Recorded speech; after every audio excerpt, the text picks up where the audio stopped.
Well, we can talk more about that with Andrea Mammone. He's a lecturer in modern history at Kingston University here in the UK. Thanks so much for coming in to the programme. What has gone wrong then? Why has Italy got such a high rate of unemployment in the youth of today? Okay, I should have 25 hours to answer to this, but the problem is not just these figures that you said, is that, for example, there is the 48.5% of women who are not working in Italy as well.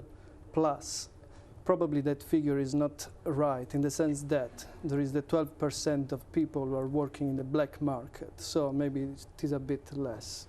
But most European countries, of course, have suffered from increased unemployment because of the economic situation we've suffered in the last couple of years. Is Italy any worse off, or is Italy just not coping so well with the economic situation? I think that Italy is not so worse in the sense that, as you said rightly, the crisis is a global crisis. The problem is that what you do to tackle the crisis. So in Italy, rather than working to try to resolve this unfortunate situation, because when you say that there are 2 million people that are not working and are not studying, it means that they do nothing, basically.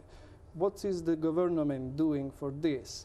I say nothing, because, I mean, international media, not just international media, today they are just talking about what is happening in Italy and is not about what Italy is doing to tackle this huge problem. We are talking about something else. So the focus is on some personal problems of someone rather than on the problem of an whole community. And we're going to talk about that in a few moments' time, actually, if you'll forgive us for doing that, because that is obviously, Berlusconi is what the world is focusing on. But in terms of youth unemployment, is part of the problem that people aren't studying? Is that to do with the way the education system is organised in Italy? Just people find it too difficult, or it takes too long to study, it costs too much money? Because those who are unemployed, you'd expect them to say, well, OK, let's go and get some training, let's study.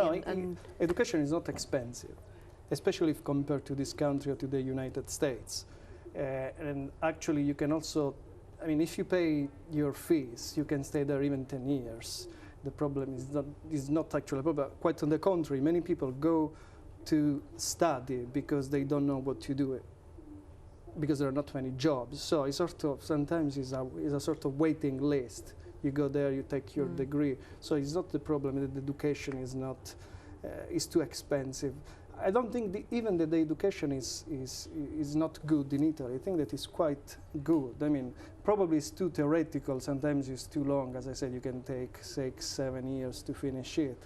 But the problem is more, I mean, economic. What we are doing for these young people who are protesting on the roads. I don't think that recent governments in Italy have really addressed this problem.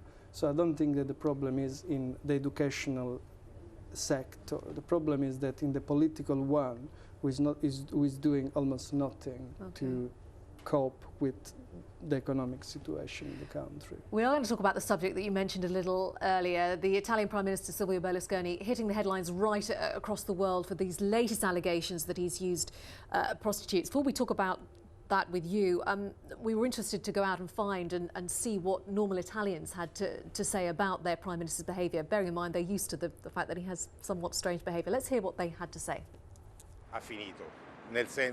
He's at the end of the road in the sense that we're tired of him, but unfortunately it's the desert out there. So as a man in the street, I say if this is the only way that we can have someone who continues to deal with the problems of Italy, then it's better he stays on. I don't see any alternatives at the moment. Honestly, I don't think this is the behaviour that a Prime Minister should have. He should resign because he represents Italians, and it doesn't seem the kind of behaviour one can have, particularly after being caught, so to speak. Mixed views, as ever, on Silvio Berlusconi.